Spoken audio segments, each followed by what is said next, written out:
Hello, everyone. Welcome to Health Economics. For this chapter one, I'll be using the book Economics for Healthcare Managers by Robert H. Lee, the fourth edition, if you would like to follow along. The Any graphs or anything that you see will be pulled from the book. All case studies will be pulled from this book, the fourth edition. So after mastering chapter one, students will be able to describe how economics help health managers, identify major challenges for managers, find healthcare outcome information, and identify positive and normative economics. Why is economics valuable for managers? Really, it's to simplify things. In healthcare administration and as healthcare managers, we want to be able to simplify as much as possible because the matrix of healthcare can get very deep and it can become very convoluted. So we want to simplify as much as we can for not only our patients and our consumers, but for ourselves. Um, Healthcare has a lot of different avenues. And if you are a subject matter expert in, let's say, the OR, then you might only be a subject matter expert in the OR and not understand the dynamics of the ED, the emergency department, or you might not understand the ins and outs of health insurance, which many of us don't, but we'll dive into that later. Also, understanding cost, value, and basic organization principles. Economics is a map for decision making. It suppresses what is not important and it highlights what is important. This means that economics helps us to really see the value in what we're doing. It really highlights the things that we need to look at and do a deep dive based on math calculations. And it helps us to put away the things that we don't need to look at, things that are normative, things that are not trending, things that are linear. We can put those things to the side because it makes it very easy for us to really see those things because they quickly stand out. Economics analyzes the allocations of scarce resources. Resource, something useful. This can be in consumption or production. Something scarce means that it has an alternate use. Some of these examples would be things like some of these things include alternate uses such as buildings or flow of services from supplies and equipment.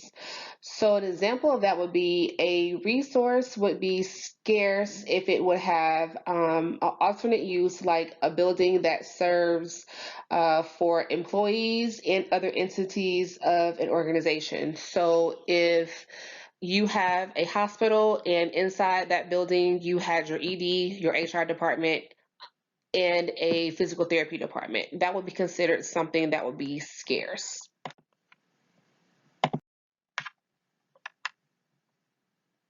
So take a second and think about a resource that you use. What is it? How do you use it? And what are its other uses? Is it a scarce resource? Let's think about your vehicle. Or if you don't drive, think about your home. Um, is it used for multiple things? Do you gather there to just sleep, to just eat, to have parties? So just take a second and think about some things that you use in your everyday life, whether it is at work, at home, in your career, in your voluntary organizations, or even within your academic life. Think about some resources that you may use that would be considered scarce resources.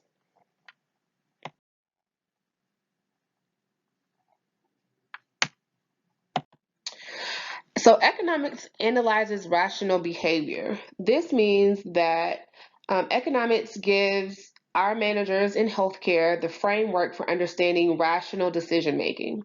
Rational decision making involves making choices that furthers one's goals within the resources available, whether those goals include maximizing profits, securing the health of the patients, or other objectives. The framework is much the same.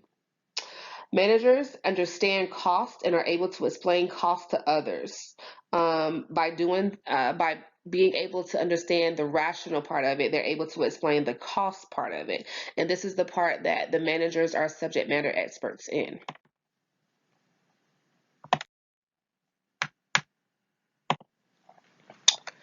So, limits to rationality. Management time is scarce, so complete rationality is irrational.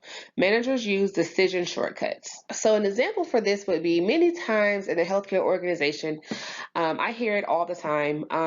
Why are there so many levels of administration? Why do we need a CEO, a VP, a AVP, a director, an assistant director, a manager, a supervisor? And it can be even more in depth than that because a manager's time is scarce. The management have to also be well abreast of everything that's going on. They have to be subject matters in everything that's happening, and they have to be able to explain those things and make those rational decisions, not only for themselves and the entity, but also for the patient or the consumer or the customer. So, what are major challenges for healthcare managers? That those answers could be endless, but today we'll focus on insurance, risk and uncertainty, information asymmetries, not-for-profit organizations, technical and institutional changes. Insurance, multiple customers. So for insurance, a customer is not only the patient or the person who is paying the premium, but also the physician and the hospital and the doctor's office and the physical therapist's office. Those are all customers. We have multiple customers in insurance. In insurance, we have a complex billing practice and rules, and dependence on a handful of insurers like Medicare, Blue Cross and Blue Shield, Aetna, Kaiser Permanente, uh, so many more health insurance organizations across the country and around the world. There are ongoing changes to insurance with new types, high deductible plans, individual plans, and there is a new focus on cost. We are moving away from a fee for service plan where physicians are paid based on how many patients they have, and moving to a quality based plan and how many patients are they getting well, how many patients are seeing a decrease in medication, how many patients are not coming back to the doctor every other day or not being admitted to the hospital every other day for the same chronic changes.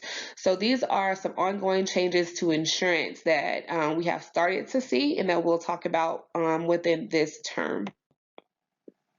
Risk and uncertainty. The usual uncertainties of business, of course. We don't know what's going to happen with healthcare. We do know that healthcare will be around. We do know that people are born every day and people die every day and people are sick every day. So it will always be around. We have to understand the behavior of rivals and the state of the economy. How does the economy affect our healthcare? What happens when there is a depression? What happens when there's an uptick in the stock market? What happens when everything is trending well? Do we see an influx or a decrease in our patients going to the hospital? Do we see an increase in our patients going to the emergency room? Do we see a increase in patients having health insurance and not on governmental health insurance, or I should rather say our patients having private health insurance and not having government standard health insurance, because those things do play a major role and there's a big difference in the cost for those things as well. And again, we'll get into that later. The special problems in healthcare: what causes a bad outcome and what causes a good outcome. When we look at uncertainty, we don't know what's going to happen. We have to be able to pay and have a cost for the bad outcome and pay and have a cost for the good outcome.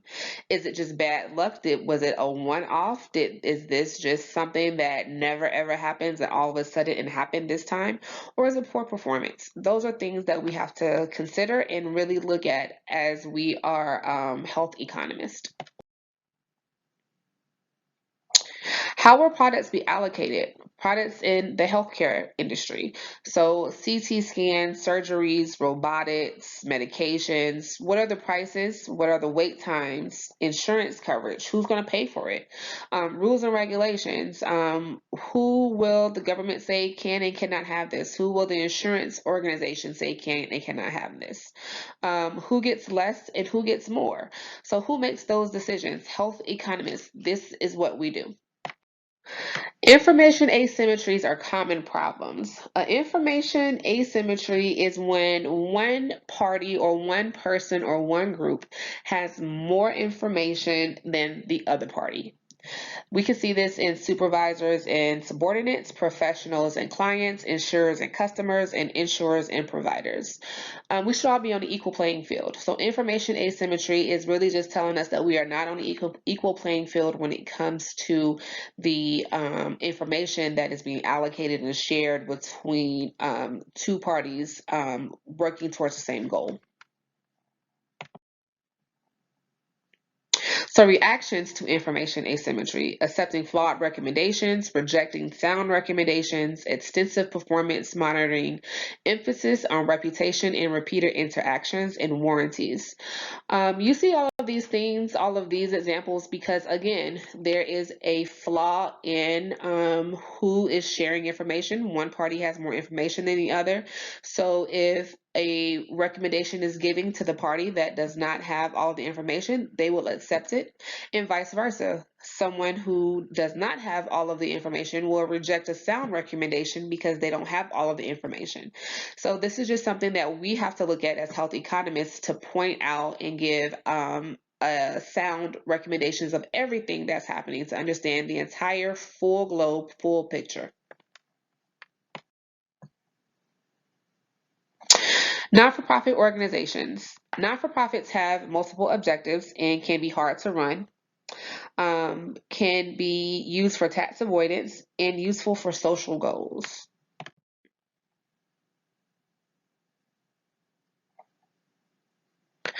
It is getting very, very expensive to run a healthcare organization. Um, right now, the US is yielding mediocre outcomes. Our technical change is always constant. We're always coming up with new drugs. Imaging and testing is at its highest, which means that expenses and costs are also at our highest. But because these two are not in the same fields, we are falling behind, and this is a recipe for disaster. What economic information do healthcare managers need? Customers compare cost and value, compared to other providers' products, compared to other healthcare products, compared to other products in general. Managers need to know where and how they stand. We need to know, as a healthcare manager, where do our providers stand with the quality of care that they give. Now, in our day and age, you can go on the internet and find any information that you want. You can go and compare a doctor in Florida to a doctor in California for the same appendectomy. You can see who is paying what and who is paying this and how long of a time that it has. You can compare doctors across the street. You can compare drug outcomes from the same two antibiotics or the same two diabetes medications. You can compare pharmaceutical drugs with homeopathic medications. Everything's on the internet. So we have to be able to find these things as healthcare managers and health economists to be able to understand that we're giving the right information to our consumers, the right information to our providers, and the right information to our organizations. Both total and marginal analysis are valuable. So in total analysis, is this project worth doing? This is what we're trying to find out. Is the project worth doing? Does its total value exceed the total cost? What is our return on investment? Does this total value exceed our total cost? Again, what's our ROI? What's our return on investment? A marginal analysis: should we do more or less of this? Would doing more add more value than cost? would doing less cut revenue than cost? So we want to know about our outputs and our input in marginal cost. Should we be doing more? Should we add one more patient to our schedule? Should we take away 2 patients from our schedule? This is the marginal cost or marginal analysis. Using marginal and total analysis from a firm's point of view, which clinic do you think is profitable? Should we have only one clinic or should we have 2? When we have one clinic, we have a revenue of $200,000 and a cost of $150,000 with a total profit of $50,000. With 2 clinics, we only have a profit of $40,000. So using our total and our marginal analysis, we could see that for marginal analysis, we should be doing less. With total analysis, we should be doing more. So the question is, which one is right? Which one should we do? Both of these things give a different perspective and a different point of view to two different persons who are asking the same question. Economics should be read slowly with a pen and a paper. Read carefully. Work through examples and figures in your book. Figure out what you do not understand and always, always, always ask questions. Summary. Managers need economic skills to describe, explain, evaluate, and plan what's happening in our healthcare world. Economics focuses on the description of relative data, analysis of data, and evaluations of outcomes.